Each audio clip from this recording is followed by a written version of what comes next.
Welcome to the Irish Pagan School podcast. Your hosts are authors and co-founders of the Irish Pagan School here in County Waterford, Ireland, Laura O'Brien and Jon O'Sullivan. Fáilte. Who is Crom Cruach? Well, thank you, Agus Fáilte. Hi, hello, and welcome. Jon O'Sullivan from the Irish Pagan School. And that is a question that we get asked quite often, but it is easily answered and not so easily answered. So, neat answer, not hard to say. Crom Cruach is believed to be an ancient deity that existed in Ireland. Hard to say is specifics and details about them. So, unlike the Tuatha De Danann, where we have a lot of content in the mythological cycle that talks about them, their arrival into Ireland, who their lineages are, where they came from, them being descendants of the Numidians, we don't have that information when it comes to Crom Cruach. We only have some small fragmentary information left to us, and the main sources for that is the Annals of the Four Masters and the Metrical Dindshenchas. So the Annals of the Four Masters is it's kind of like a litany of different kind of records and stories, and that's why, though it covers information that sits kind of around the end of the mythological era, it does move more towards the historical record keeping side of things, as opposed to the detailed narrative storytelling side of things. The Metrical Dindshenchas, on the other hand, is known as the lore of names and places, and there's even less information there. It's less about who the individuals are and more about why a place is named for a particular reason. So we got a couple of things to look at here, and I'm going to read out some of the excerpts for you directly because it might give you a bit of an insight or a bit of perspective. Now, some of the content is quite biased, in my opinion, but maybe as we read through it, you might view it for yourself. So when we find in the Annals of the Four Masters, there's this section, it is talking about the reign of different kings in Ireland, and there's a guy called Tiermas, and Tiermas is believed to is styled as this high king or this great king in Ireland, but he is set around the time frame of the Milesians or after the Milesians. So when we look at the structure of Ireland's mythology, we have the mythological cycle, which includes the Tuatha De Danann coming into Ireland, their conflict with the Firbolg and to take ascendancy, but then also the Tuatha De Danann were being removed from power by the Milesians when they come in. So this reign of Tiermas follows quite a bit after that changeover in power. So they were in the known as the Gweddal people. So the Milesians are said to have become the humans, and the humans are this Gael people essentially. So Tiermas is said to be this king or this over king in Ireland, and it's here that we have a reference to Crom Cruach, in that there is believed to have been a cult of worship or a process of paying offerings, sacrifices, obeisances to this individual known as Crom Cruach. So we have, interestingly, here in this, and I find it interesting, you'll see in a moment, I'm just going to actually read out this small section. It says, it was by Tiermas also that gold was first melted in Ireland, in Fothra Ahri Lifi. It was Uchthan, an artificer of the Firchullen, that smelted it. It was by him that goblets and brooches were first covered with gold and silver in Ireland. It was by him that clothes were dyed purple, blue, and green. It was in his reign the three black rivers of Ireland burst forth, Fuvna, Torran, and Callan their names. At the end of this year he died, with the 3/4 of the men of Ireland about him, at the meeting of Magh Slécht in Breffni, at the worshipping of Crom Cruach, which was the chief idol of adoration in Ireland. This happened on the night of Samhain. Precisely. It was from the genuflections of the men of Ireland made by Tiermas that the plain was so named. So this is this lore, the naming of places. We do know that before it became Magh Slécht, it was known as Magh Slécht. So the plain of hills and slopes is what it was known, and we see that previously in the Dindshenchas, in the story of none other than the Dagda and his son Aed. And so his son Aed, who is slain by Corgran, and Corgran is placed under judgment by the Dagda that he has to go and find a suitable stone under which Aed can be buried. And that stone is then said to be in Dún Aileach, which is up in the same area. So before it was became known as Magh Slécht, it was known as Magh Slécht. So it was this plain of hill slopes. But then with the shift in naming here, we have it becoming Mag going from Magh Slécht to Magh Slécht. And actually, interesting, we have another reference in the Dindshenchas about why it was changed. It was in, according to records, it's 1911 BC during the era of Fogden, a Firbolg hiking in Ireland. So the Firbolg were not eradicated or gotten rid of. The Firbolg were still around at the time of the Milesians. And there was actually a number of different conflicts or battles fought by Turnmis and Firbolg.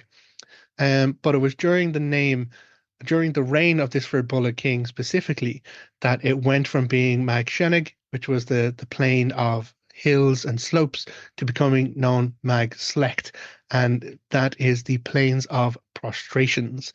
So this other reference that we have is that there was these obeisances or prostrations done upon this plain, and that Turnmis met his end along with a vast proportion of his men, three-fourths the men of Ireland. All of them were prostrated upon this plain. Another interpretation of Slécht, though, Mag being plain, but Slécht being either prostrations, but could also be referred to as monuments. So maybe Magh Slécht is less plain of prostrations and more plain of monuments. And the reason why I point that out is when we look at the Metrical Dindshenchas for the second reference we have about Crom Cruach. And this one goes into specifically Magh Slécht, and it talks a bit more about it. So here used to stand a lofty idol that saw many a fight, whose name was the Crom Cruach. It caused every tribe to live without peace, alas for its secret power. The valiant Gweedil used to worship it, not without tribute did they ask of it to satisfy them their share of the hard world. He was their god, the wizened Cron, hidden by many mists, and as for the folk that believed in him, the eternal kingdom beyond every heaven shall not be theirs. You see what I mean by the bias. From him, ingloriously, they slew their hapless firstborn, with much wailing and peril to pour their blood around Crom Cruach. Now, whether this is actually records of human sacrifice or is this Christian bias being presented as like, oh yeah, they're terrible barbarians, so obviously they were, slaying and like, to be honest, slaying of firstborn children, that's very much Christian God territory too, if we go back to those plagues in Egypt. But again, these travesties are actually placed at the feet of pagan gods in order to shift or change perspectives, maybe, or maybe there was records of sacrifice. We don't know for sure. They do say milk and corn they asked of him speedily in return for a third part of their progeny. Great was the horror and outcry about it. To him the bright Gweedil did obeisance, from his worship many the crimes, the plain bears the name Magh Slécht.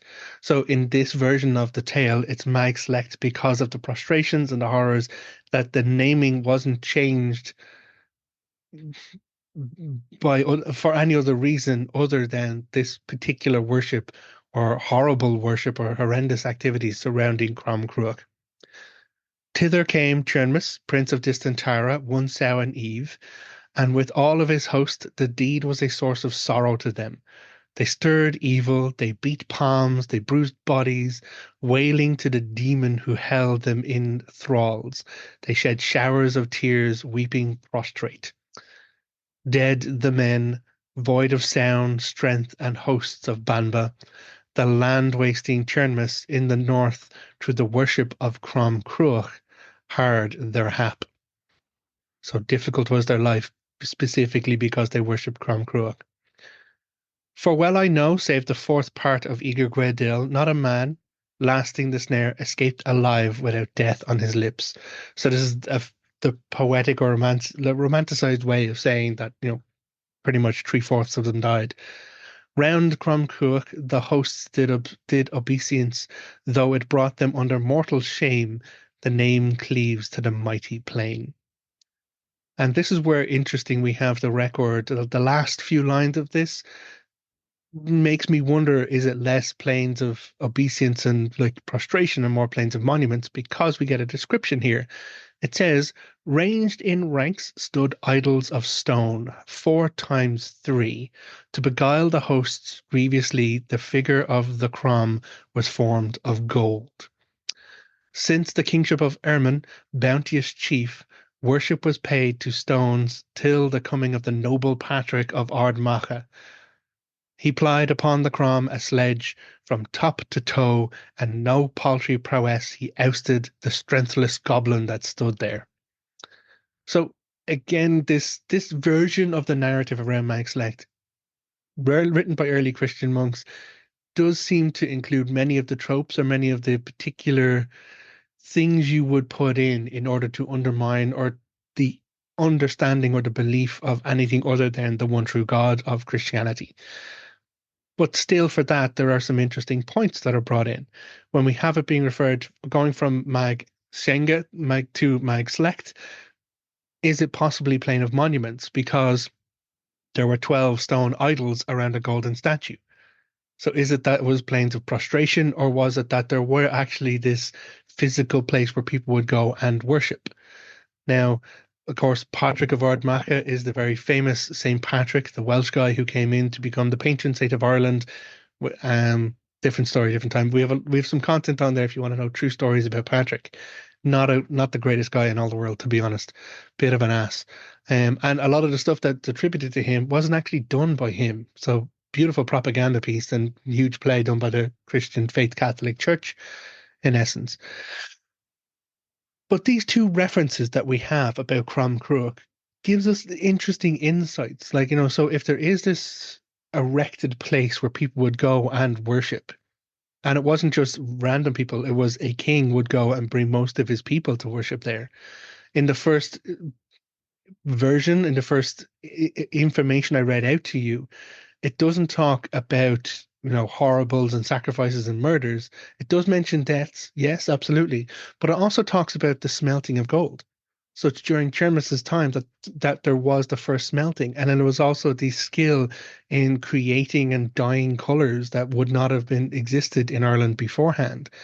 And these are crafts. These are like, enhanced crafts and abilities and skills. And if the statue itself of Crom Cruach was made of gold, and it was during Cernmis's time that we have the first smelting of gold, it is this understanding of value and this lustrous kind of thing that people would create their monuments out of. But we can't say if there was a gold statue or not, because again, later on, Patrick came around, called it a goblin, undermined it all, and destroyed it. But Crom Cruach, it's, as I said, very interesting. There's like teasing pieces of information that we have around Crom Cruach. The stories of Patrick like plying against him, overcoming the horrible myths and the terrible, the narrative of Patrick. I'm not going to get into it personally. It does talk about him coming to the top, he coming to the hills there, and it's all this horrible mist, and he's tempted. This trope about him being threatened by demons of the air out of the mists, and it's all just smoke and mirrors show. Because when he actually gets to the center of it, it's actually just a small goblin creature, which he's like, get the fuck. Now that demonizing and diminishing of the narratives of old pagan gods is quite common that we see. Is Crom Cruach a victim of this? Hard to say for sure. Was there an actual broader belief in Crom Cruach? Was he less this murder monster goblin creature and more a deity of abundance, a deity of fertility support? The fact that, and this was a new piece for me. I only learned this in looking up the information for this video. Magh Slécht, I knew Magh Slécht being linked with Crom Cruach beforehand, but I did not have the information that it was previously Magh Slécht. Magh Slécht being linked to the Dagda, another god who is about abundance and is about supporting peoples. So it's a weird one. It really, really is. So who is Crom Cruach? Hard to say for sure, but yes, we can say he is believed to have been an older deity that was worshipped in Ireland after the time of the Tuatha Dé Danann and during the early times of the Gael people who came from Milaspawn or the Milesians. So hopefully this has been interesting for you. Hopefully this has given you some insights and perspectives. What do you think of the versions? Is there anything of that resonates or rings with you? Like, the idea that there's this demonizing element of like, oh yeah, they're sacrificing children and pouring blood on idols, or the mention of craft, of skill, of making offerings, giving offerings and asking for support and abundance in your battles or in your life or in the, how do they put it, the grain to grow. So what do you think? As ever, we have a whole lot of free resources available at the Irish Pagan School. All you got to do is go to irishpagan.school/free, and you can find some more content there. You can take some reading from us. You can look up our recommendations and resources. There's even full classes there that you can kind of get into if you're looking to start, grow, or deepen your exploration of Irish mythology or paganism. So until next time, look after yourself. Take care. Magh Slécht. Goodbye. If you enjoyed this podcast, please leave us a positive review in your podcast listener. Then head over to irishpaganschool.com and enroll in one of our free or paid courses. Slán go fóill, and we will see you next time.